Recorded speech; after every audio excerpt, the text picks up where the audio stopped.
Nakunan sa CCTV ang pagtangay ng mga sospek sa isang kotse sa Caloocan City habang nasa kasagsagan ng malakas na ulan nitong nakalipas na Martes. Exclusive, nagpapatrol Maan Macapagal.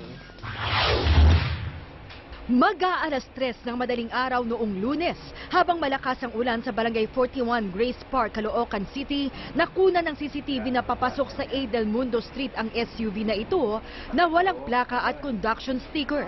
Maya-maya binalikan nito ang nakaparadang puting Honda Civic SIR sa tapat ng isang bahay at pumarada sa likod nito. Makikita sa CCTV camera ang paglapit ng dalawang lalaki sa kotse. Chinek po nila kung may alarm po yung kotse kasi makikita naman po kasi nila clear po yung salamin ng nakarnap eh. Maya-maya umandar na ang kotse. Sakay na sa harapan nito ang dalawang lalaki. Bumwelta saka umalis. Kasunod ang sasakyan ng mga sospek. Nagawang madistrungka ang kotse sa loob lang ng 6 na minuto. Kaya payo ng otoridad, lagyan ng alarm ang sasakyan. Kahit wala po kayong alarm, mas safety po, lagyan nyo na po ng lock, meron po lock sa manibela at sa cambio. Kung may makakita sa tinangay na kotse, maaring ipagbigay alam sa anti-carnapping group ng Caloocan Police. Maan Macapagal, Patrol ng Pilipino.